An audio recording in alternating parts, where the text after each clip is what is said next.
just keep trusting my Lord as I walk alone. I just keep trusting my Lord as He gives a new song. Though the storm may darken the sky, oh the heavenly trail, I just keep trusting my Lord. He will never fail. He's a faithful friend. He's a faithful friend. Such a faithful friend. Such a faithful friend. You can count on Him to the very end. Though the storm may darken the sky, oh the heavenly trail, I just keep trusting my Lord. He will never fail.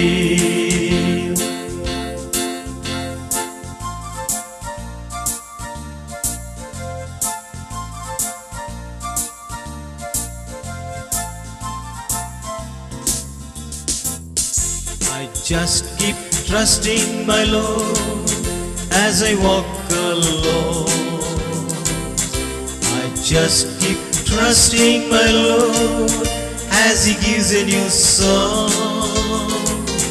Though the storm may darken the sky, oh the heavenly trail, I just keep trusting my Lord. He will never fail. He's a faithful friend. He's a faithful friend. Such a faithful friend. Such a faithful friend. You can count on Him to the very end.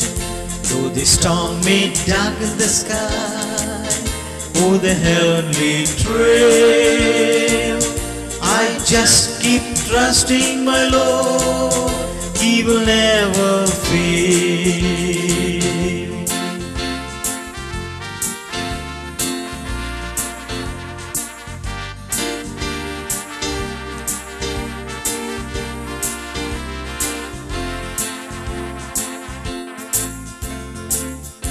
I've taken my heart down from a willow tree. My heart is singing the victory. My past is forgiven. My home is in heaven. All sorrow is gone. The glory has come. And now I am free. All sorrow is gone. The glory has come. Now I am free. Now I am free. All sorrow is gone. The glory has come. Now I am free. Now I am free.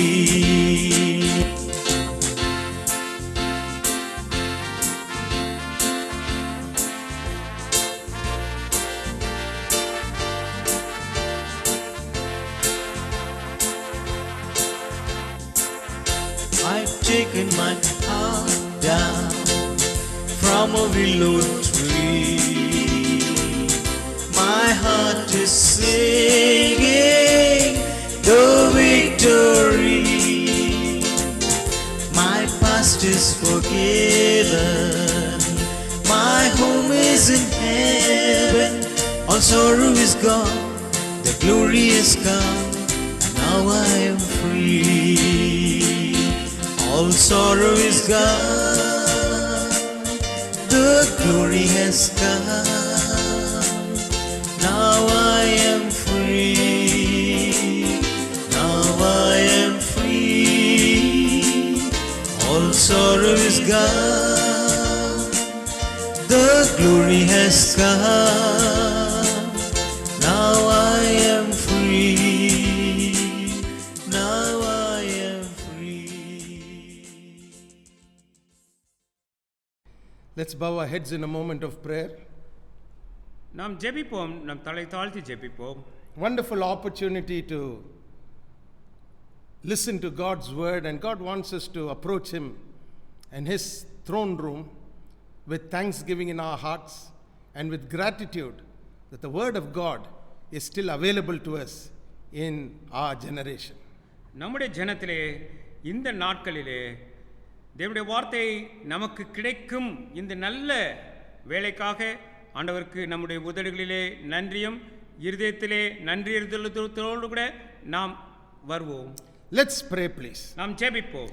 Father, in the name of Jesus Christ of Nazareth, we thank you for this beautiful day, a day of thanksgiving, a day of praise, a day in which we can honor you and crown you as Lord of all. ஆண்டவரே, நீரே சகலத்துக்கும் ஆண்டவர் என்று ஆண்டவரே நாங்கள் உம்மை கனப்படுத்தும்படியாக ஆண்டவரே உம்மை துதிக்கவும் உமக்கு நன்றி சொல்லவும் ஆண்டவரே இந்த நல்ல நேரத்தை எங்களுக்கு என்று ஏற்படுத்தி கொடுத்தபடினாலே உமக்கு நன்றி அப்பா. We thank you for the covering protection that you give each one of us as a mantle that wraps itself around us, O Father. எங்களை சுற்றி காணப்படுகிற அந்த சால்வையை போல காணப்படுகிற உம்முடைய பாதுகாப்பிற்காக உமக்கு நன்றி அப்பா. And we give you thanks for every family, every individual who's listening to the sound of our voices. ஆண்டவரே, எங்களுடைய சத்தங்களை கேட்டுக்கொண்டிருக்கிற ஒவ்வொரு தனிநபருக்காகவும் ஒவ்வொரு குடும்பத்தாருக்காகவும் ஆண்டவரே இந்த வேளையிலே உம்மிடத்திலே வேண்டிக் கொள்கிறோம். We thank you because your word produces life when it goes forth. உம்முடைய வார்த்தை அது புறப்பட்டு செல்லும்போது ஜீவனை உண்டாக்கும் என்று அறிந்திருக்கிறபடினாலே உமக்கு நன்றி சொல்கிறோம். It will never return void, but it will always accomplish the purpose for which it was sent forth. அது ஒருபோது வெறுமையாய் திரும்பி வருவதில்லை. அது என்ன நோக்கத்துக்கு அனுப்பப்பட்டதோ அந்த நோக்கத்தை நிறைவேற்றியே தீரும். Precious Father, we give you thanks and praise. எங்களுடைய விலையேற பெற்ற பிதாவே, உமக்கு எங்களுடைய நன்றியை செலுத்துகிறோம். We thank you for the holy anointing that is on us. எங்கள் மீது இருக்கக்கூடிய பரிசுத்த அபிஷேகத்திற்காக உமக்கு நன்றி சொல்கிறோம். Thank you because your precious Holy Spirit is here to guide us and to lead us into all truth. உம்முடைய விலையேற பெற்ற பரிசுத்த ஆவியானவர் எங்கள் மத்தியிலே இந்த வேளையிலே இருந்து சகல சத்தியத்திற்குள்ளும் எங்களை வழிநடத்துகிறபடினாலே உமக்கு நன்றி சொல்கிறோம். Let the heaviness that is trying to grab a hold of your people, oh mighty Father, be broken in the name of Jesus. உம்முடைய ஜனத்தை பற்றி கீழே இழுக்கும்படியாக காணப்படுகிற பாரங்கள் யாவும் இந்த வேளையிலே சுக்கு நூறாகி போவதாக. May the power of the Holy Ghost work. உம்முடைய பரிசுத்த ஆவியானவருடைய வல்லமை இந்த வேளையிலே கிரியை செய்யட்டும். May his holiness be revealed, O Father. உம்முடைய பரிசுத்தம் இந்த வேளையிலே எங்களுக்கு வெளியரங்கமாகட்டும். And we vow the glory, honor and praise will always be yours. சகல கனமும் துதியும் மகிமையும் எப்பொழுதும் சதா காலங்களிலும் உமக்கே உண்டாவதாக. Jesus' name we pray. இயேசுவின் நாமத்தினாலே வேண்டிக் கொள்கிறோம் பிதாவே. Amen. Amen. And amen. Hallelujah. Well, we have come to the part 2 of our message on uncommon faith. வழக்கத்திற்கு மாறான விசுவாசத்தை குறித்ததான பகுதி 2ஆம் படிப்பிற்கு நாம் வந்திருக்கிறோம். Uncommon faith is required for uncommon times to help the believer or any man for that matter overcome in life. வழக்கத்திற்கு மாறான சூழ்நிலையிலே காணப்படும் விசுவாசி அல்லது வேறு எந்த ஒரு நபரானாலும் அதை மேற்கொள்வதற்கு அவர்களுக்கு வழக்கத்திற்கு மாறான விசுவாசம் தேவை. I want you to read with me. If you have your Bibles, please turn to Deuteronomy chapter 8, and I want to read to you from verses 2 onwards. உங்களுடைய கரங்களிலே வேதாகமம் இருக்குமானால் என்னோடு கூட வேதாகமத்தின் உபாகம் 8ஆம் அதிகாரம் 2ஆம் வசனத்திற்கு நேராக திருப்புவோம். Deuteronomy chapter 8 and verses 2 onwards puts everything in its right perspective about God and his will for the life of the believer. ஒரு விசுவாசியுடைய வாழ்க்கையையும் அவனுடைய சித்தத்தையும் குறித்ததான வார்த்தைகளை மிக தெளிவாக 2ஆம் வசனத்திலிருந்து இருக்கக்கூடிய வார்த்தைகள் நமக்கு எடுத்து சொல்லுகின்றன. In fact, in chapter 8 of Deuteronomy and in verse 1, the Bible says it is God's will that you may live and multiply. நீங்கள் பிழைத்து பெருகுவதே தேவனுடைய சித்தம் என்று சொல்லியதாக மிக திட்டமும் தெளிவுமாக உபாகம் 8ஆம் அதிகாரம் முதல் வசனத்திலே நமக்கு வேதாகமம் சொல்லிக் கொடுக்கிறது. It looks like a repetition of what we earlier read from Genesis chapter 1 and verse 28. நாம் ஆதியாகமம் முதல் அதிகாரம் 28ஆம் வசனத்திலே கண்ட வார்த்தைகளை திரும்ப இங்கே சொன்னது போல காணப்படுகிறது. God wants you to live and to multiply. நீங்கள் பிழைத்திருக்க வேண்டும், பெருக வேண்டும் என்பதை தேவன் விரும்புகிறார். God doesn't want you to be destroyed. நீங்கள் ஒருபோதும் அழிக்கப்படும்படியாக அல்ல. God doesn't want you to be annihilated or killed. நீங்கள் தனிமையாக்கப்பட்டு அல்லது கொன்று போடும்படியாக இருப்பது தேவனுடைய சித்தமல்ல என்பதை அறிந்து And கொள்ளுங்கள். that's why he gives us his word, which is his command, because he's the God of all the earth. அவர் சகல சர்வ பூமிக்கும் அவரே தலைவராக இருக்கிறபடியால் அவருடைய கட்டளைகளின் வார்த்தைகளை நமக்கு இந்த வேளையிலே கொடுக்கிறார். God wants us to live and multiply and to go in and possess the land. நாம் பிழைத்து பெருகி தேசத்தை சுதந்தரித்து அதை ஆண்டு கொள்ள வேண்டும் என்று சொல்லியதாக விரும்புகிறார். In the process, in verse 2, he tells us that he wants us to remember that he had a purpose in making this happen. இதை செயல்படுத்தும்படியாக இதற்கு நாம் என்ன குறிக்கோளுடன் செல்ல வேண்டும் என்பதற்கான ஞாபகமூட்டும் வார்த்தைகளை 2ஆம் வசனத்திலிருந்து கொடுக்கிறார்.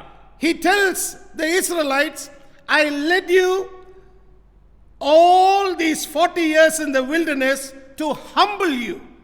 உன்னை தாழ்த்தும்படிக்கு தாழ்மைப்படுத்தும்படியாக 40 வருடங்கள் உன்னை வனாந்தரத்தின் ஊடாக நடத்தினேன் என்று சொல்கிறார். If you have a highlighter in your hand, you can mark this word. It says to humble you, to prove you, and to know what was in your heart. உன்னுடைய இருதயத்தில் உள்ளதை நீ அறியும்படிக்கும் நீ அதை கைக்கொள்வாயோ மாட்டாயோ என்று உன்னை சோதித்து அறியும்படிக்கு என்று சொல்லியதாக இருக்கக்கூடிய வசனங்களை நீங்கள் அடிக்கோடிட்டுக் கொள்ள முடியுமானால் அடிக்கோடிட்டுக் கொள்ளுங்கள். 3 things: humble you, prove you, and to know what was in your heart. 3 குறிப்புகள் இங்கே சொல்லப்பட்டிருக்கிறது. உன்னை சிறுமைப்படுத்தும்படிக்கும் நீ கட்டளைகளை கைக்கொள்வாயோ கைக்கொள்ள மாட்டாயோ என்று சோதிப்பதற்கும் உன் இருதயத்தில் உள்ளதை நீ அறியும்படிக்கு என்று சொல்லி இருக்கிறது. Verse 3 goes a little further. இன்னும் மேலாக அடுத்த வார்த்தை சொல்லுகிறது. The Bible says, and he humbled you and suffered you to hunger and fed you with manna which you knew not, neither did your fathers know, that he might make you know that man doth not live by bread only, but by every word that proceedeth out of the mouth of the Lord doth man live. 3ஆம் வசனம், அவர் உன்னை சிறுமைப்படுத்தி உன்னை பசியினால் வருத்தி மனுஷன் அப்பத்தினால் மாத்திரமல்ல கர்த்தருடைய வாயிலிருந்து புறப்படுகிற ஒவ்வொரு வார்த்தையினாலும் பிழைப்பான் என்பதை உனக்கு உணர்த்தும்படிக்கு நீயும் உன் பிதாக்களும் அறியாதிருந்த மன்னாவினால் உன்னை போஷித்தார்.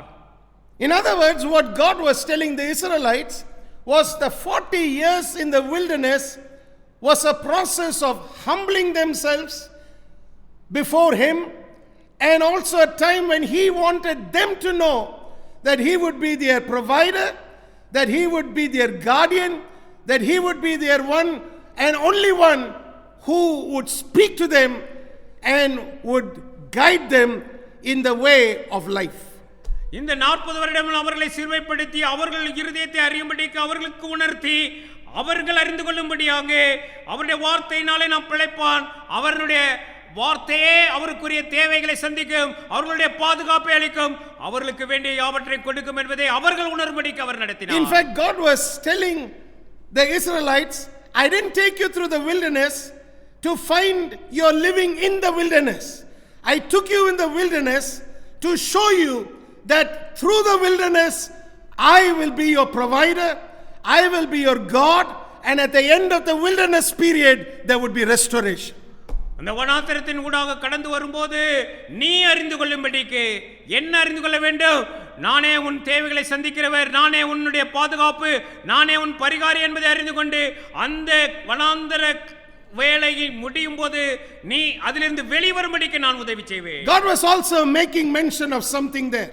சிலவற்றை அங்கே தேவன் தாமே உச்சரித்ததை நாம் பார்க்கிறோம். In verse 3 he said, I gave you manna, but manna was not going to be the thing that you would have to live by.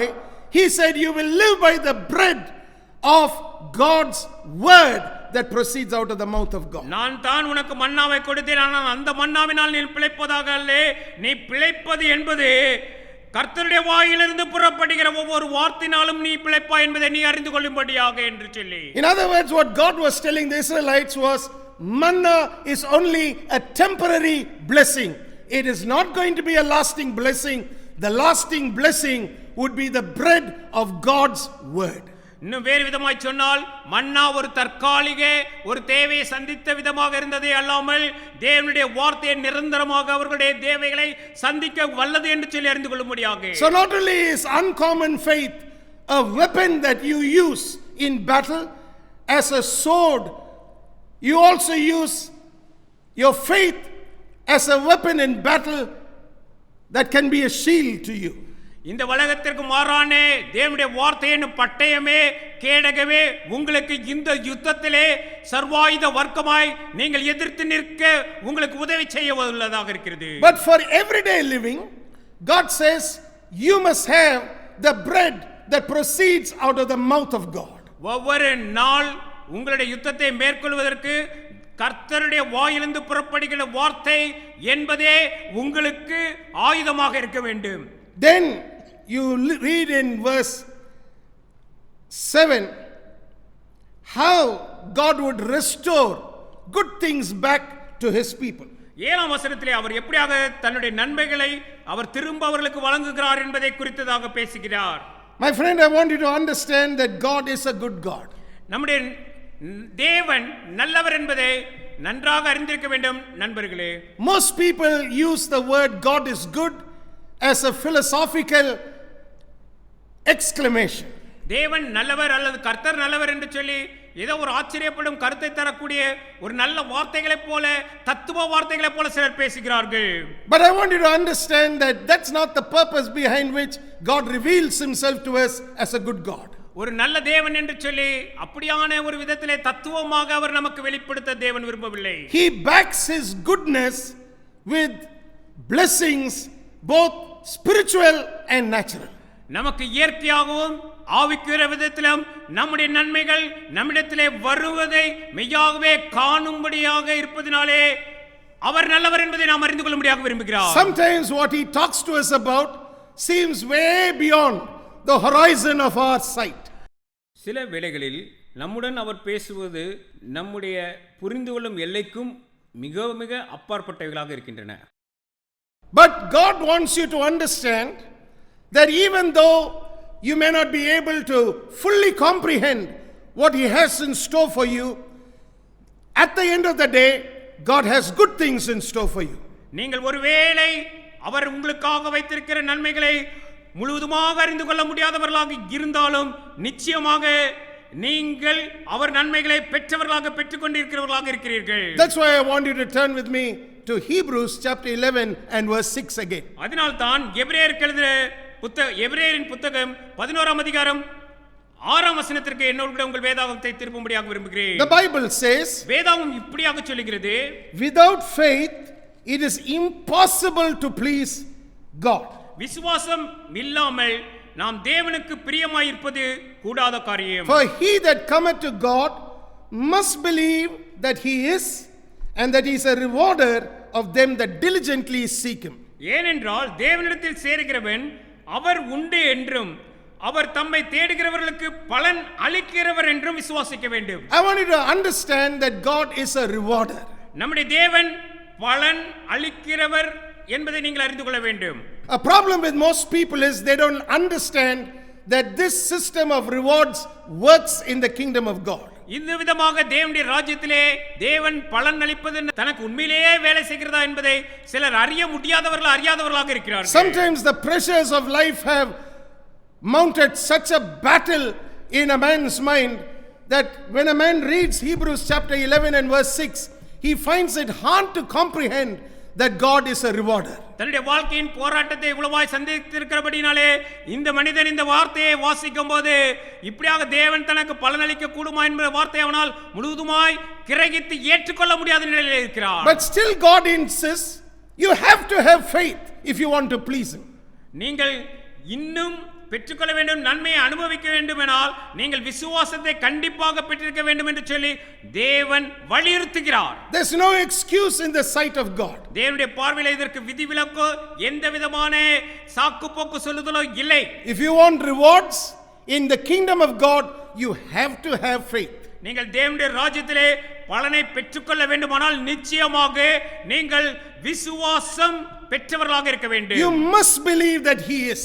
அவர் இருக்கிறார் என்று நிச்சயமாக விசுவாசிக்க வேண்டும். You must believe that your faith in his word pleases him and pleasures him. தேவனுடைய வார்த்தையிலே நீங்கள் பெற்றிருக்கக்கூடிய விசுவாசம் அவருடைய பார்வையிலே மன மகிழ்ச்சியாக அதே வேளையிலே பலனளிக்கக்கூடியதாக இருக்கிறது என்பதை அறிந்து கொள்ள வேண்டும். When you express faith in God, நீங்கள் தேவனிடத்திலே உங்கள் விசுவாசத்தை வெளிப்படுத்தும் போது you set yourself up to receive the rewards that come from God. தேவனிடத்திலிருந்து வரக்கூடிய பலன்களை நீங்கள் பெற்றுக்கொள்ளும் இடத்திலே வந்து நிற்கிறீர்கள். In fact, if you ask me, that is the sweet blessing of having faith at work in our lives. இன்னும் சொல்ல போனால் உங்கள் விசுவாசம் கிரியை செய்து பலனை பெற்றுக்கொள்வது மிக அருமையான ஒரு தருணம் என்று நீங்கள் என்னிடத்திலே கேட்டால் நான் சொல்லுவேன். It's not a one-sided way of living. அது ஒரு பக்கம் தலை சாய்த்து வாழ்வது போல இல்லை. It is a wholesome life. இது முழுமையான பூரணமான வாழ்க்கை. We believe God and God is pleased with us. It pleasures him and therefore he rewards us. தேவனை நாம் விசுவாசிக்கிறோம், அவர் நம்மிலே மனரம்யமாயிருக்கிறார், மனமகிழ்ச்சி கொள்கிறார், அவர் தம்முடைய பலன்களை நமக்கு கொடுக்கிறார், நாம் பெற்று மகிழ்கிறோம். There's one word that you must pay attention to in this verse. இந்த வசனத்திலே நீங்கள் கவனம் செலுத்த வேண்டிய ஒரு வார்த்தை இருக்கிறது. It's a word called diligently. அது பலனளிப்பதற்கு அவர் மிகவும் ஜாக்கிரதை உள்ளவராய் இருக்கிறார் என்று இருக்கிறது. You have to go after God diligently. நீங்கள் அவரை தேடும்படிக்கு நீங்கள் ஜாக்கிரதை உள்ளவர்களாக இருக்க வேண்டும். The word diligence literally means steadfast application. நாம் ஜாக்கிரதை உள்ளவர்களாக என்று சொல்லும்போது நாம் எதை செய்கிறோமோ அதிலே நிரந்தரமாக நிலைத்து நின்று செய்வது. How steadfast are you to apply God's word to everyday living? அனுதினமும் வாழ்கிற வாழ்க்கையிலே எப்படியாக தேவனுடைய வார்த்தையை எல்லா இடங்களிலும் எடுத்து பயன்படுத்துவது? That defines how the rewards come. அதுதான் நீங்கள் பெற்றுக்கொள்ளக்கூடிய பலனினுடைய வழியாக விளக்கமாக இருக்கு. That's what Hebrews 11:6 tells us. இதைத்தான் நமக்கு எபிரேயர் 11:6 கற்றுக் கொடுக்கிறது. That's why I am reading to you from Hebrews 11:6 again. அதனால் தான் மீண்டும் ஒரு முறை உங்களுக்கு எபிரேயர் 11:6 வாசிக்கிறேன். Without faith it is impossible to please him, for he that cometh to God must believe that he is, and that he is a rewarder of them that diligently seek him. விசுவாசம் இல்லாமல் தேவனுக்கு பிரியமாயிருப்பது கூடாத காரியம். ஏனென்றால் தேவனிடத்தில் சேருகிறவன் அவர் உண்டு என்றும் அவர் தம்மை தேடுகிறவர்களுக்கு பலன் அளிக்கிறவர் என்றும் விசுவாசிக்க வேண்டும். Some Bible translations miss out on this word diligent. இந்த ஜாக்கிரதை என்னும் அர்த்தத்தை தரக்கூடிய மொழிபெயர்ப்பு சில வேதாகம மொழிபெயர்ப்புகளில் இல்லை. And therefore what people think is he is a rewarder of those who seek him. அதனால் ஜனங்கள் நேரடியாக அவரை தேடும் பொழுது பலன் கிடைத்து விடும் என்பதாக முடிவிற்கு வந்து விடுகிறார்கள். They forget that diligence is steadfast application every day of their lives. அனுதினமும் அவர்கள் ஜாக்கிரதை உள்ளவர்களாக தாங்கள் என்ன கற்றுக்கொண்டோமோ அதை அபியாசிக்கிறவர்களாக வாழ வேண்டும் என்பதை அர்த்தத்தை அவர்கள் அதை புரிந்து கொள்ளாது வாழ்கிறார்கள். So what happens is most people exercise faith when they want to buy things or to acquire things, and then they throw faith aside and start living in the natural by their natural mind and their natural thoughts. ஒன்றை பெற்றுக்கொள்ளும் போது விசுவாசத்தோடு கூட அதை பெற்றுக்கொள்கிறார்கள், ஆனால் அதற்கு பின்பு அதை பெற்றுக்கொண்ட பிறகு தங்களுடைய விசுவாசத்தை தூக்கி எறிந்து விடுகிறார்கள். I want you to understand also that God is very very clear when he speaks to us. நம்மிடத்திலே தேவன் தாமே பேசும்போது மிக தெளிவாக பேசுகிறார் என்பதையும் நீங்கள் அறிந்து கொள்ள வேண்டும். Faith, let me put it like this, shuts down when there is an option being considered in your mind. உங்களுடைய வாழ்க்கையிலே அதற்கென்று தெரிந்தெடுப்புகளை நீங்கள் தெரிந்தெடுக்க வாய்ப்பு இருக்கும்போது எல்லா தெரிந்தெடுப்புகளையும் அது மூடி போடுகிறது விசுவாசம் என்று அறிந்து கொள்ள வேண்டும். You may have heard me say this often in Christ Chapel in our services, that God doesn't have plan A, plan B, plan C, plan D. நம்முடைய கிறிஸ்ட் சாப்பலிலே நீங்கள் அதிகமாக சொல்ல கேட்டிருப்பீர்கள், தேவனிடத்திலே திட்டம் A, B, திட்டம் C என்று இல்லை என்பதை அறிந்து கொள்ளுங்கள். God doesn't have plans kept in his mind for every situation that jumps up. ஒவ்வொரு சூழ்நிலையும் மாறும்போது அதற்கேற்றார் போலே திட்டங்களை A, B, C என்று சொல்லி தேவன் மாற்றுவதில்லை என்பதை நான் ஏற்கனவே உங்களுக்கு சொல்லிக் கொடுத்திருக்கிறேன். God is the God of omniscience. தேவாதி தேவன் சர்வ வல்ல தேவன். He is a God who is omnipotent and omnipresent. அவர் சர்வ வல்ல தேவன், அவர் சர்வ வியாபி, சர்வத்தையும் செய்ய அறிந்தவர். And he has charted out everything about mankind and about this world clearly in his will and in his plan.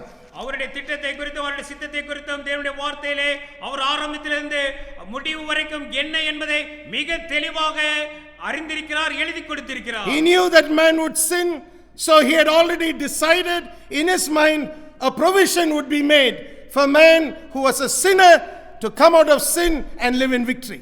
மனிதன் பாவத்திலே வீழ்வான் என்றும் அந்த பாவத்திலிருந்து வெளியே வந்து அதிலே மீட்டெடுக்கும்படியான ஒரு வழியையும் தேவன் திட்டமிட்டிருந்தார். That's why I made mention of this fact that faith shuts down when an option is being considered.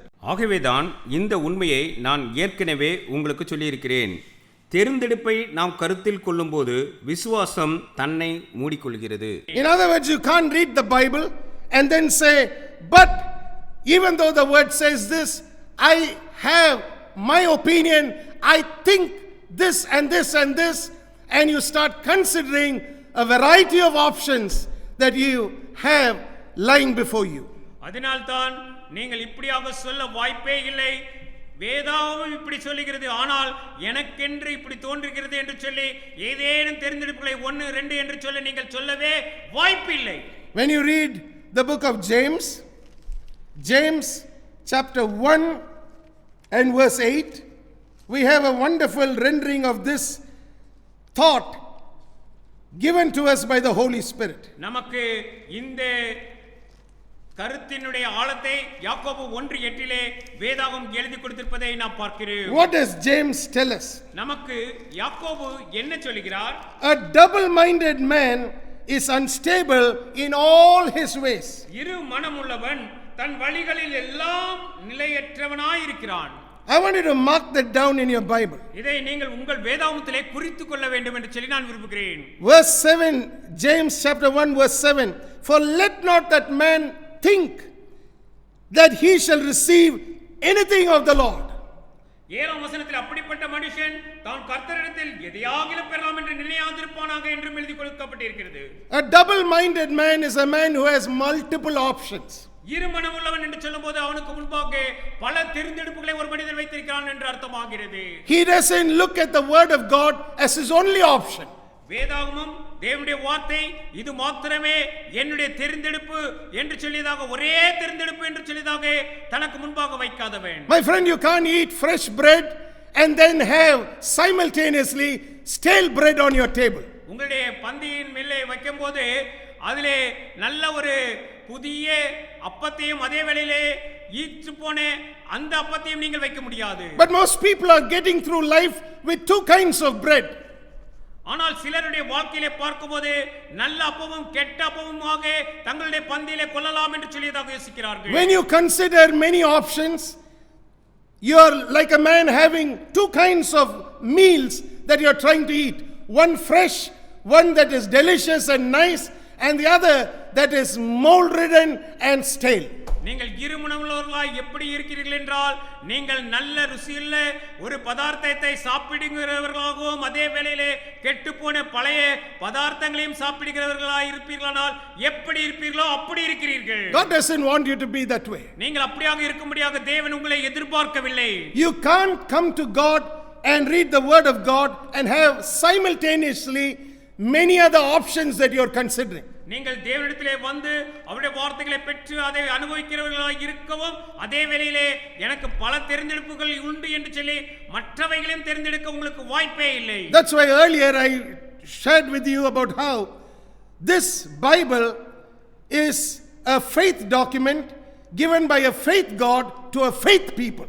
அதனால் தான் ஏற்கனவே நான் உங்களிடத்திலே சொன்னேன், இந்த வேதாகமம் விசுவாசமுள்ள தேவன் விசுவாசமுள்ள தன்னுடைய பிள்ளைகளுக்கு விசுவாச புத்தகமாக இந்த வேதாகமத்தை கொடுத்திருக்கிறார் என்று சொன்னேன். Everything about this Bible, which is a legal document, hinges on faith and not on feelings. இந்த வேதாகமத்தில் உள்ள ஒவ்வொரு வார்த்தைகளும் சட்ட வாக்கியங்கள் அவை விசுவாசத்தை மாத்திரமே பற்றியிருக்கின்றன, பயத்தை அல்ல. It is based on faith and faith alone and not on feelings. இது விசுவாசம் விசுவாசத்தை மாத்திரமே சார்ந்திருக்கிறது, மற்ற நம்முடைய உணர்ச்சிகளை சார்ந்ததல்ல. When you read the Bible, you will never find the Bible describing God as a feeler. நமக்கு உணர்வுகளை உடையவர் தேவன் என்று சொல்லி எந்த இடத்திலும் வேதாகமம் நமக்கு கற்றுக் கொடுக்கவில்லை. But when you read about the nature of God, he is called the faithful one. நீங்கள் தேவனுடைய குணாதிசயங்களை குறித்து வேதாகமம் எப்படி கற்றுக் கொடுக்கிறது என்று சொல்லி பார்ப்பீர்களானால் அவர் விசுவாச தேவன் என்று சொல்கிறது. So everything about God hinges on faith. அதனால் தான் நான் சொல்கிறேன், தேவனை குறித்த எல்லாம் சகலமும் விசுவாசத்தை சார்ந்து மாத்திரமே இருக்கிறது. As a believer living through a terrible time that is trying to put the world in fear, we have just one option, and that option is to trust God and his word. உலகம் முழுவதும் பயத்திற்கு ஊடாக கடந்து சென்று கொண்டிருந்தாலும் விசுவாசிக்கு ஒன்றே ஒன்றுதான் இருக்கிறது, தேவனுடைய வார்த்தை. அதை பற்றி கொண்டு விசுவாசிப்பது மாத்திரமே இல்லாமல் வேறு எந்த ஒரு தெரிந்தெடுப்பும் அவர்களுக்கு முன்பாக இல்லை. Thank God for every man who's trying and attempting to fight this pandemic that is threatening the world and threatening the lives of people. Thank God for those men and women dedicated who are fighting it in the natural. இந்த விதமாக கொள்ளை நோய் ஜனங்களை பயமுறுத்தியும் அவர்களை கொள்ளையாடி வருகிற இந்த நேரத்திலே அந்த கொள்ளை நோயை எதிர்த்து போராடுகிற ஒவ்வொருவருக்காகவும் நன்றி சொல்கிறேன். They are great blessings from God, but they are attempting the fight in the natural realm. அவர்கள் இயற்கையாக என்னவெல்லாம் செய்ய முடியுமோ அவர்கள் என்ன செய்ய முடியுமோ செய்து வருகிறார்கள். அவர்கள் தேவனிடத்திலிருந்து நாம் பெற்றிருக்கக்கூடிய ஆசீர்வாதமாக இருக்கிறார்கள். But you must understand that there is a quality of fear that goes beyond the natural. இயற்கைக்கு மேலாக பயத்தினுடைய ஒரு குணாதிசயம் செல்கிறது என்பதை நாம் அறிந்திருக்க வேண்டும். The Bible says there is a spirit of fear.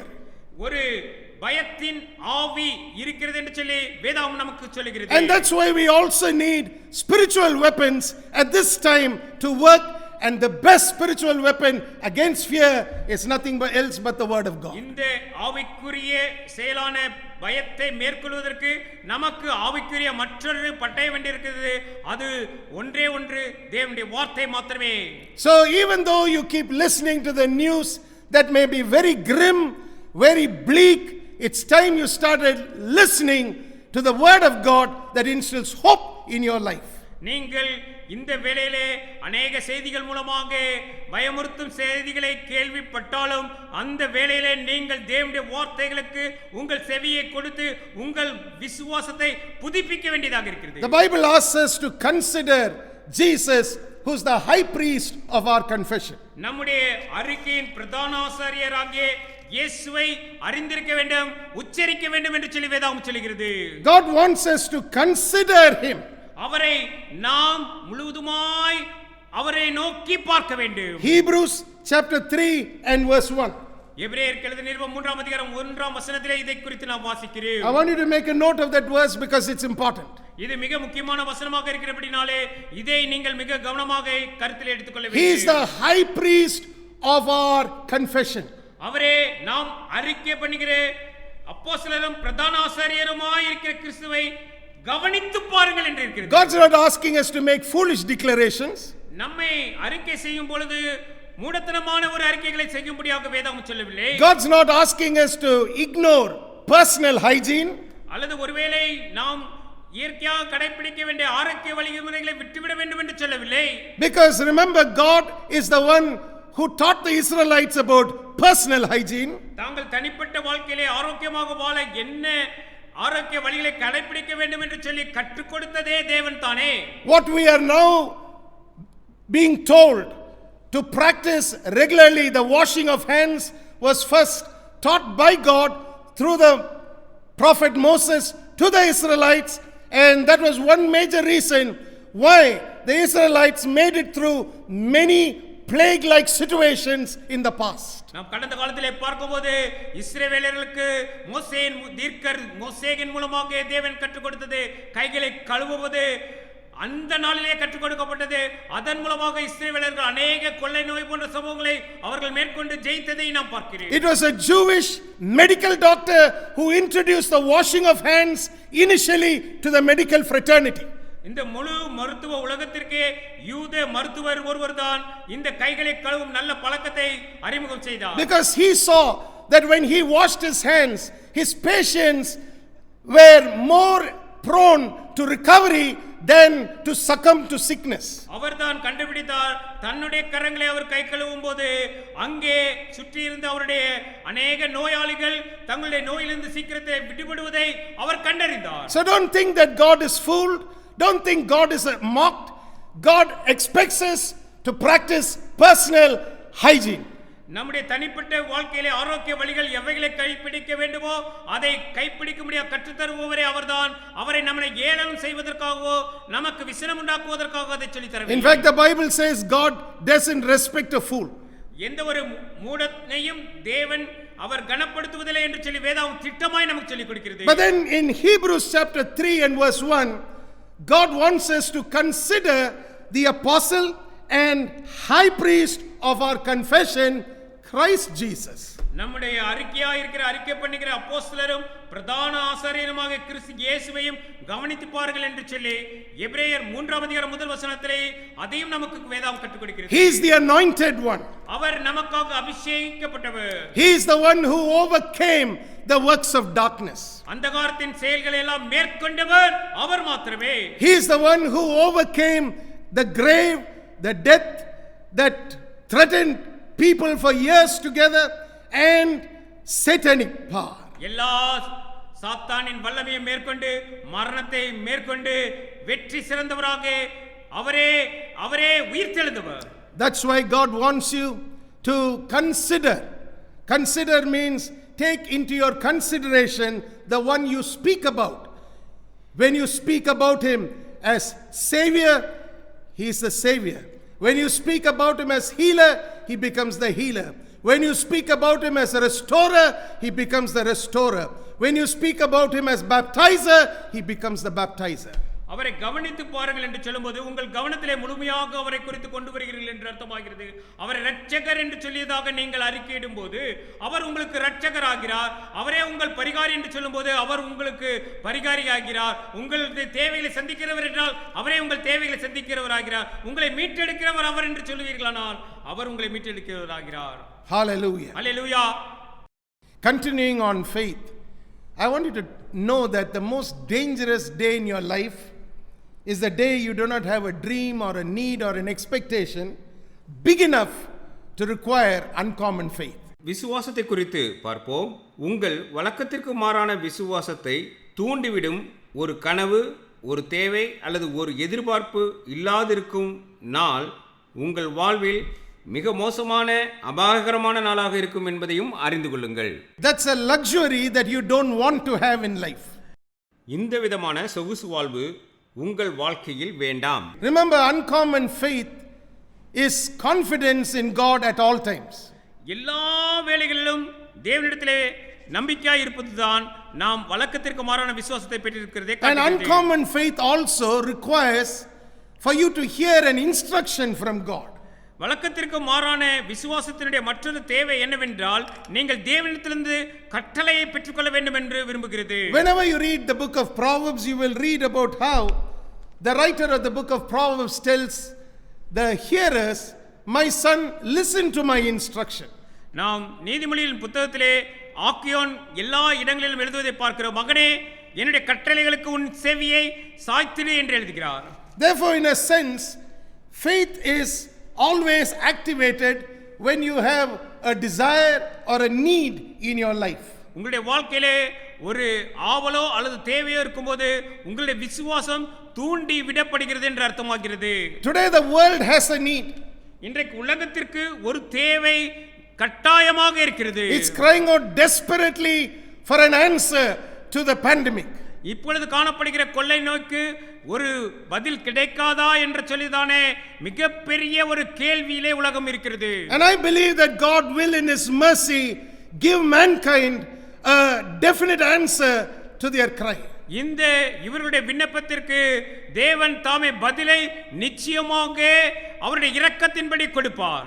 When you are tempted in life to live without faith, you will fail miserably. நீங்கள் விசுவாசம் இல்லாமல் ஒரு நாளை நான் கடத்தி விடுவேன் என்று நீங்கள் என்றைக்கு நினைக்கிறீர்களோ அப்பொழுது ஒரு மிக மோசமான ஒரு நாளை நீங்கள் கடத்தி இருக்கிறீர்கள் என்றாகும். At the same time, unused faith is also going to be a tragedy in your life. நீங்கள் அதே வேளையிலே விசுவாசத்தை எடுத்து பயன்படுத்தாதிருந்தாலும் அது உங்களுடைய வாழ்க்கையிலே ஒரு சோகமுற்ற நாளாக்கும். Many people don't understand that unused faith is like the man who received the single talent and he went and hid it and didn't do anything about it. நம் வாழ்க்கையிலே நாம் உபயோகிக்காது இருக்கக்கூடிய விசுவாசம் எப்படி இருக்கிறது என்றால் ஒரு தாளந்தை பெற்றவன் அவன் பயன்படுத்தாமல் அதை புதைத்து வைத்து எப்படி அவன் நடந்து கொண்டானோ அப்படி இருக்கிறது. When you respond to fear and unbelief, you must know that fear and unbelief is an enemy of faith.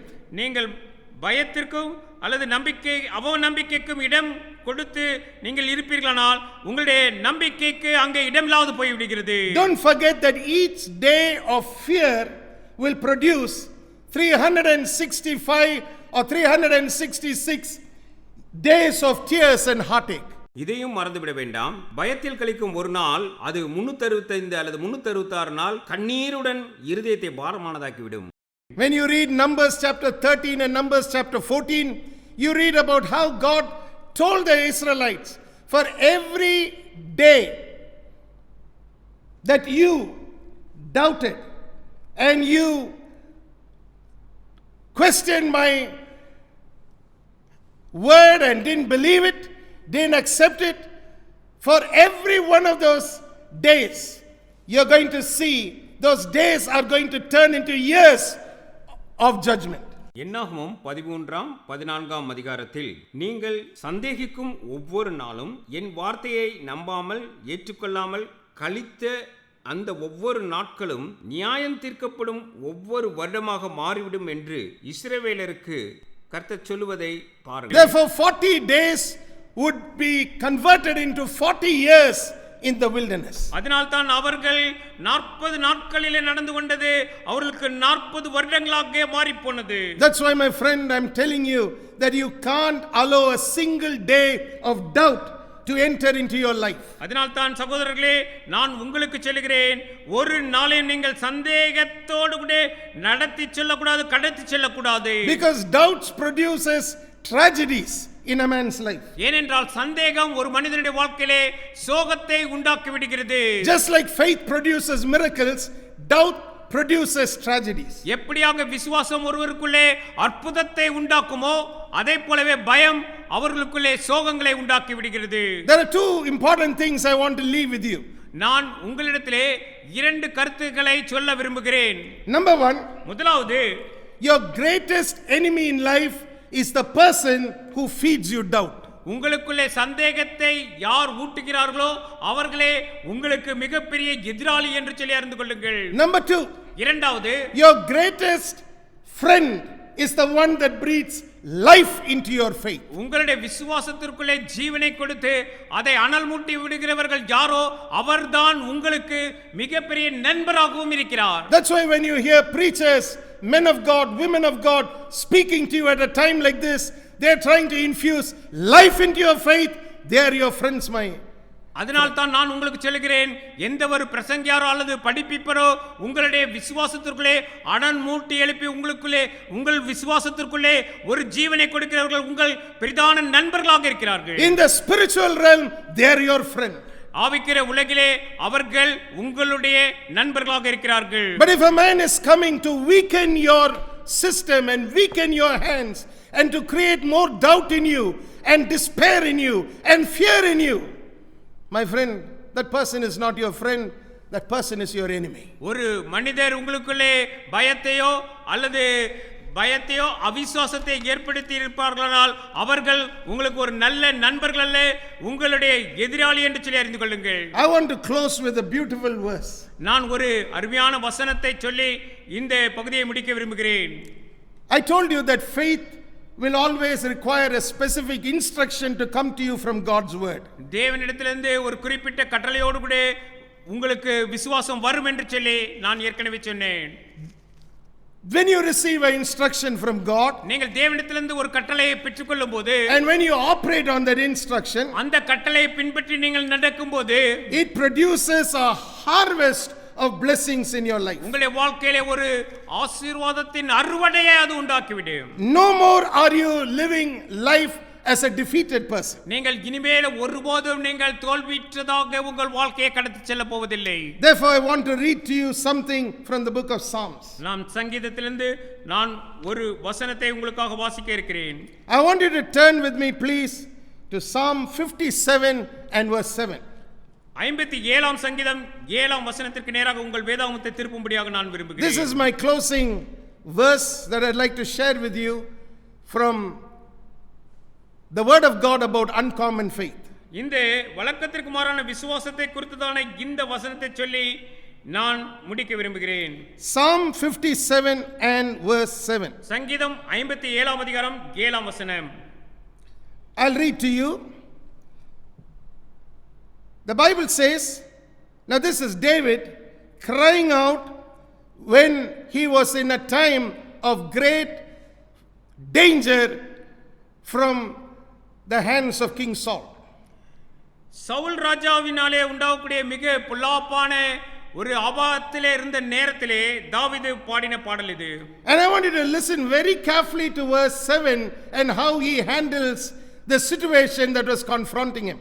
அவனுக்கு முன்பாக இருக்கக்கூடிய சூழ்நிலை எப்படியாக அவர் எதிர்கொண்டார் என்பது 7ஆம் வசனத்திலிருந்து அறிகிறோம். நீங்கள் கவனமாக கவனியுங்கள். In Psalm 57 and verse 7 he cries out and says, my heart is fixed, oh God, my heart is fixed. சங்கீதம் 57:7 என் இருதயம் ஆயத்தமாயிருக்கிறது, தேவனே என் இருதயம் ஆயத்தமாயிருக்கிறது என்று சொல்கிறார். Twice David cries out, my heart is fixed. இரண்டு முறை தாவீது அங்கே என் இருதயம் ஆயத்தமாயிருக்கிறது என்று சொல்லுவதை கவனியுங்கள். What is his heart fixed on? அவனுடைய இருதயம் எதற்காக என்ன விவரத்திற்காக ஆயத்தப்பட்டிருக்கிறது? Earlier we saw what it means for us to go through a time when there's double trouble. இவ்வளவு இரட்டைத்தனையான ஒரு சோதனையின் ஊடாக கடந்து செல்லும்போது அவருடைய இதயம் எதற்காக ஆயத்தப்பட்டிருந்தது? But now we are going to see how in closing you can have double blessing come into your life as you turn the tide against the circumstances you are facing. நீங்கள் எப்படிப்பட்ட சூழ்நிலையை சந்தித்தாலும் அதற்கு விரோதமாக நீங்கள் நிற்கும்போது அங்கே இரட்டத்தனையான ஒரு பலனை பெற்றுக்கொள்ளுமாதாக அது மாறுமாகும். It wasn't easy for David. அது தாவீதை பொறுத்தவரைக்கும் மிக சுலபமானதாக அந்த வேளையில இருந்தது. People are after him. அங்கே ஜனங்கள் அவரை துரத்தி வரக்கூடிய ஒரு வேலையாக இருந்தது. Any day he could be caught and killed. எந்த நாளிலும் அவர் பிடிக்கப்பட்டு அவர் கொலை செய்யப்பட கூடிய ஒரு நாளாக இருந்தது. There were people who were betrayers, traitors, people who were on the lookout for David. அங்கே தாவீதை கண்டுபிடிக்க வேண்டும் என்று சொல்லி அநேகர் சுற்றித் திரிந்து அவரை எப்படியாவது சதியிலே மாட்ட வைக்க வேண்டும் என்று சொல்லி சுற்றியிருந்தவர்கள் இருந்தார்கள். But twice David makes it his confession and he says, my heart is fixed, oh God, my heart is fixed. இங்கே இரண்டு முறை தாவீது அறிக்கையிடுவதை பார்க்கிறோம். என் இருதயம் ஆயத்தமாயிருக்கிறது, தேவனே என் இருதயம் ஆயத்தமாயிருக்கிறது என்று சொல்கிறார். He is talking about a heart that is fixed in God, therefore he can sing and praise God. நான் உம்மிலே நிலைப்பட்டிருக்கிறேன், உம்மை நான் நினைத்தே இருக்கிறேன், ஆகவே நான் பாட முடியும், கீர்த்தனம் பண்ண முடியும் என்று சொல்கிறார். Instead of talking about the circumstances of life, instead of talking to them who were with him about the dangers and the dangers and the dangers of this and that, what David is saying is, God, my heart is fixed, and my heart is fixed on you alone. Therefore I will sing and praise you. என்னை சுற்றி இருக்கக்கூடிய சூழ்நிலை குறித்து இது அது என்று சொல்லியதாக நான் எதை குறித்து பேசாமல் என்னுடைய இருதயம் உம்மையே பற்றி இருக்கிறது, உம்மை குறித்தே யோசித்துக் கொண்டிருக்கிறேன், ஆயத்தமாக இருக்கிறேன், அதனாலே நான் பாடி கீர்த்தனம் பண்ணுகிறேன் என்று In verse 8 he says, awake up my glory, awake. 8ஆம் வசனத்திலே என் மகிமையே விழி என்று சொல்லியதாக சொல்கிறார். The word glory is actually the word tongue.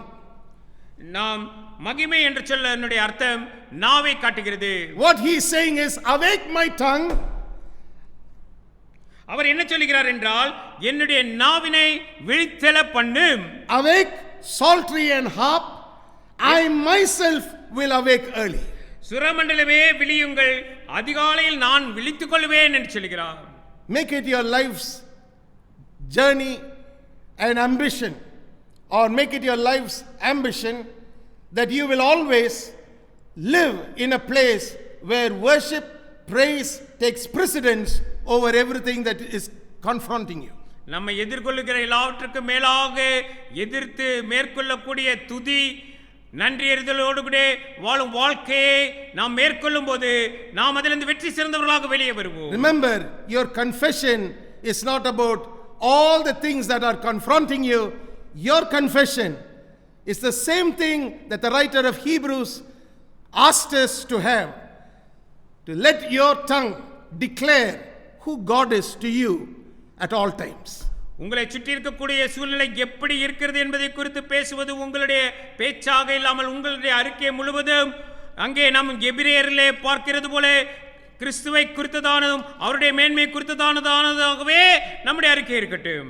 Look at how this verse again manifests in Psalm 112 and verse 7. நாம் சங்கீதம் 112ஆம் அதிகாரத்தின் 7ஆம் வசனத்திலே இதே வசனம் திரும்ப நமக்கு வெளிப்படுத்துகிறதை நாம் பார்க்கிறோம். How does a man who's righteous live? எப்படியாக ஒரு நீதிமான் ஜீவிக்கிறான், வாழ்கிறான்? The Bible says in Psalm 112 and verse 7, he shall not be afraid of evil tidings, his heart is fixed, trusting in the Lord. சங்கீதம் 112 7ஆம் வசனம், துர்ச்செய்தியை கேட்கிறதனால் பயப்படான், அவன் இருதயம் கர்த்தரை நம்பி திடனாயிருக்கும். Come back to Psalm 57 verse 7. திரும்ப நாம் சங்கீதம் 57ஆம் அதிகாரம் 7ஆம் வசனத்திற்கு வருவோம். The twofold declaration of victory. அங்கே வெற்றியினுடைய அறிக்கை இரண்டு முறை செய்யப்படுவதை பார்க்கிறோம். The twofold declaration of faith. விசுவாசத்தை இரண்டு முறை அறிக்கை செய்வதை பார்க்கிறோம். The twofold declaration of how a path is opened up for a person who doesn't seem to see anything as a way out of the problem or the circumstance that is facing him. அவனை சுற்றி இருக்கக்கூடிய சூழ்நிலையிலிருந்து வெளியே வரக்கூடிய வழி வேறு எதுவுமே இல்லை, எனக்கு முன்பாக இருக்கக்கூடியது உம்மை நோக்கி என்னுடைய இருதயம் ஆயத்தமாக இருப்பது மாத்திரமே என்று சொல்லியதான ஒரு அறிக்கை.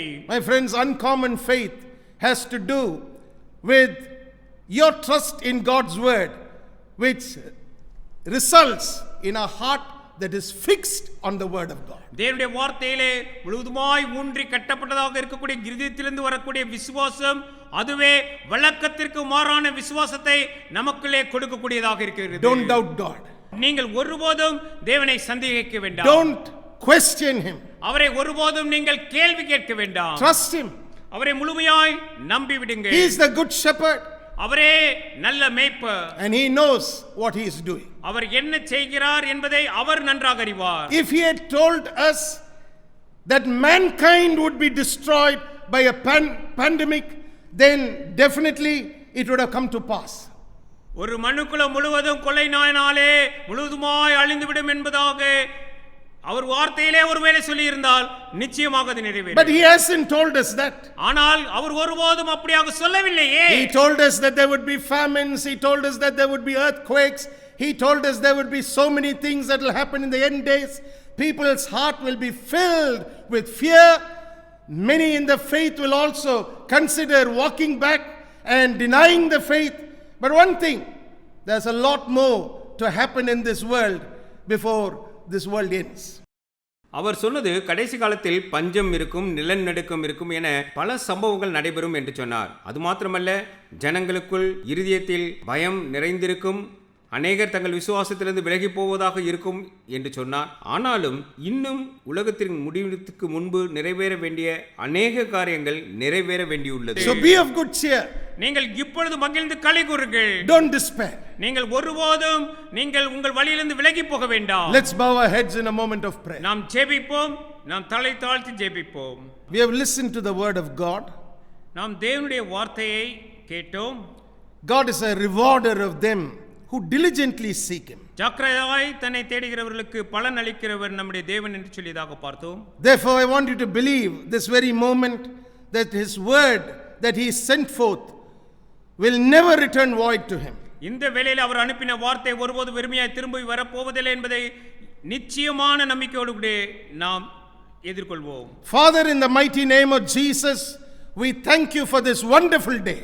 ஆண்டவரே, இந்த அருமையான நல்ல நாளுக்காக உமக்கு நன்றி சொல்லுகிறோம் அப்பா. We are grateful, O God, for the word of faith that we have heard. இப்பொழுது கேட்ட உம்முடைய விசுவாச வார்த்தைகளுக்காக உமக்கு நன்றி அறிதல் உள்ளவர்களாக இருக்கிறோம். They are the words of life. ஆண்டவரே, ஜீவன் அளிக்கக்கூடிய வார்த்தைகள் அப்பா இவை. And we thank you because you have shown us that we dare not have options that we consider when we come to your word. உம்முடைய வார்த்தையின் இடத்திலே வரும்போது நாங்கள் ஒருபோதும் வேறு பல தெரிந்தெடுப்புகளை வைத்துக் கொண்டு வராதபடிக்கு இந்த வேளையிலே நீர் எங்களுக்கு கற்றுக் கொடுத்தபடினால உமக்கு நன்றி ஆண்டவரே. We are grateful that you have given us only one thing to focus on, which is your word. உம்முடைய வார்த்தையை மாத்திரமே நாங்கள் எப்பொழுதும் கருத்திலே கொள்ள வேண்டும் என்று சொல்லியதாக இந்த நாளிலே எங்களுக்கு கற்றுக் கொடுத்தபடினாலே உமக்கு நன்றி ஆண்டவரே. Your words are life to them that find it and health and medicine to all flesh. ஆண்டவரே, உம்முடைய வார்த்தையை கண்டு பிடிக்கிறவர்களுக்கு ஆண்டவரே அவைகள் ஆரோக்கியமும் ஜீவனும் பலனுமாய் இருக்கிறபடினாலே உமக்கு நன்றி ஆண்டவரே. We are totally dependent on you, O Lord. ஆண்டவரே, நாங்கள் பூரணமாய் ஆண்டவரே உம்முடைய வார்த்தையை மாத்திரமே சார்ந்து நிற்கிறோம். We have nothing else to trust in except you and you alone, O Father. உம்மையே அல்லாமல் வேறு ஒன்றையும் நாங்கள் இந்த வேளையை சார்ந்து கொள்ளவில்லை அப்பா. As we humble ourselves before you, we know that you are a God of great mercy and compassion. ஆண்டவரே, எங்களை நாங்கள் உம்முடைய சமூகத்திலே நாங்கள் தாழ்த்தும்போது நீர் மிகுந்த இரக்கம் பாராட்டும் தேவனாக எங்களுக்கு வெளிப்படுகிறபடினால உமக்கு நன்றி. You are a God who will condescend and move mightily to bring to pass your plan and your purpose for mankind at this time. இந்த வேளையிலே மனுக்குலத்திற்கு உம்முடைய திட்டத்தை உம்முடைய நோக்கத்தை நீர் நிறைவேற்றும்படியாக இறங்கி வரும்படியாக வேண்டிக் கொள்கிறேன். Just like in Bible days when David had numbered the children of Israel and the destroying angel was walking with a drawn sword. Oh precious Father, in your mercy you said enough and he stopped his destruction. ஆண்டவரே, வேதாகமத்திலே நாங்கள் பார்க்கும்போது தாவீது எப்படி தொகையிட ஆரம்பித்த போது அந்த வேளையிலே தேவ தூதர்கள் சங்காரர்களாக பட்டயத்தை இறங்கிக் கொண்டு இறங்கின போது இது போதும் என்று சொல்லி உம்முடைய வார்த்தை வந்தவுடனே அவர்கள் நிறுத்தினார்களே, அதை போலவப்பா. Have mercy upon us, O God, we pray, and everyone in the body of Christ. Oh precious Father, have mercy and speak the word. It's enough. ஆண்டவரே, சரீரமாகிய சபையில் இருக்கக்கூடிய அங்கத்தினர் யாவருமாக சேர்ந்து இந்த வேளையிலே ஆண்டவரே உம்மிடத்திலே வேண்டிக் கொள்கிறோம். போதும் என்று சொல்லி நீர் இந்த வேளையில ஒரு வார்த்தையை கட்டளையிடும்படியாக May the destruction cease. இந்த அழிவானது இந்த வேளையிலே முடிவுக்கு வரட்டும். May the losses of lives that are so precious cease, O Lord. ஆண்டவரே, இனிமேலும் ஆண்டவரே ஜீவன்கள் பலியாக விழ வேண்டாம் அப்பா. Oh precious Father, ஆண்டவரே பிதாவே, அப்பா பிதாவே உம்மை நோக்கி கூப்பிடுகிறோம். let not lives pass away from this world and go into a lost eternity, O God. ஆண்டவரே, நித்திய நரகத்திற்கு நேராக ஜனங்கள் ஒருபோதும் ஆண்டவரே இனிமேலும் தங்களை இழந்தவர்கள் இழந்து போகாதபடிக்கு மரித்து போகாதபடிக்கு காத்திருங்கள். Have mercy upon us, O God. ஆண்டவரே, எங்கள் மீது உம்முடைய இரக்கத்தை பாராட்டியருளும். Have mercy upon mankind. ஆண்டவரே, மனுக்குலத்தின் மீது உம்முடைய இரக்கத்தை இந்த வேளையிலே காட்டியருளும். Have mercy upon the nations of this world. இந்த உலகத்தின் தேசத்தினிடத்திலே தேசத்தாரிடத்திலே நீர் உம்முடைய இரக்கத்தை கொண்டு வந்தருளும். Have mercy upon our leaders, O Father. ஆண்டவரே, இந்த வேளையிலே உம்முடைய தலைவர் எங்களுடைய தலைவர்கள் உலக தலைவர்கள் யாவரிடத்திலும் ஆண்டவரே உம்முடைய இரக்கம் வந்திறங்கட்டும். Oh precious Father, ஆண்டவரே, எங்களுக்கு விலையேறப்பெற்ற பிதாவே, be glorified again in the midst of the entire world as you show us the solution. ஆண்டவரே நீர் தாமே நிரந்தரமான ஒரு தீர்வை இந்த வேளையிலே காட்டும் போது உம்முடைய இரக்கத்தை பாராட்டும் போது உமக்கு நன்றி செலுத்துகிறோம். And we pray, O God,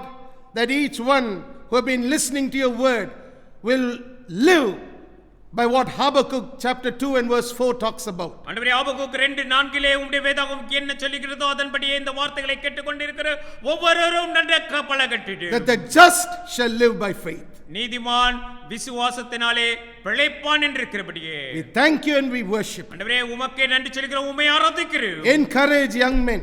ஆண்டவரே நீரே எங்களை உற்சாகப்படுத்தி அனுப்பும். Encourage children. உம்முடைய பிள்ளைகளை உம்முடைய சிறு பாலகர்களை நீர் உற்சாகப்படுத்தியீர்கள். Encourage elders so far. ஆண்டவரே மூப்பர்களை ஆண்டவரே நீர் உற்சாகப்படுத்தியீர்கள். Encourage your people, O Lord, we pray. ஆண்டவரே உம்முடைய ஜனத்தாரை நீர் இந்த வேளையிலே உற்சாகப்படுத்தும்படியாக வேண்டிக் கொள்கிறேன். May your Holy Spirit do a wonderful work in people's lives. ஆண்டவரே ஜனத்தாரினுடைய வாழ்க்கையிலே ஆண்டவரே பரிசுத்த ஆவியானவர் இந்த வேளையிலே மிக அற்புதமான செயல்களை செய்து நீர் தாமே நிரூபித்தருளே. Thank you, Lord. உமக்கே நன்றி சொல்கிறோம். In Jesus' name we pray. இயேசுவின் நாமத்தினாலே வேண்டிக் கொள்கிறோம் பிதாவே. And everybody said amen. எல்லோரும் சேர்ந்து சொல்லுவோம் ஆமென். Hallelujah. Hallelujah. Hallelujah. What a wonderful joy it is to know that God is a good God. தேவன் நல்லவர் என்று சொல்லி நாம் அறிவது எவ்வளவு அருமையானதாக இருக்கிறது. How wonderful it is to know that faith will always work. எல்லா வேளைகளிலும் செயல்பட வல்லது விசுவாசம் என்று சொல்லி அறிவது எவ்வளவு நன்மையானதா இருக்கிறது. Remember, we are talking about Bible faith. நான் சொல்லும் விசுவாசம் வேதத்தின் அடிப்படையிலான விசுவாசம். It is the faith that pleasures God. அது தேவனுடைய இதயத்திற்கு மனமகிழ்ச்சியை தரக்கூடிய விசுவாசம். God bless you. தேவன் தாமே உங்களை ஆசீர்வதிப்பாராக. Amen. ஆமென். ஞாயிறு திங்கள் செவ்வாய் புதன் இயேசு என் உள்ளத்திலே. ஞாயிறு திங்கள் செவ்வாய் புதன் இயேசு என் உள்ளத்திலே. வியாழன் வெள்ளி சனி ஞாயிறு இயேசு என் உள்ளத்திலே. வியாழன் வெள்ளி சனி ஞாயிறு இயேசு என் உள்ளத்திலே. தினமும் தினமும் இயேசு என் உள்ளத்திலே. இயேசு என் உள்ளத்திலே.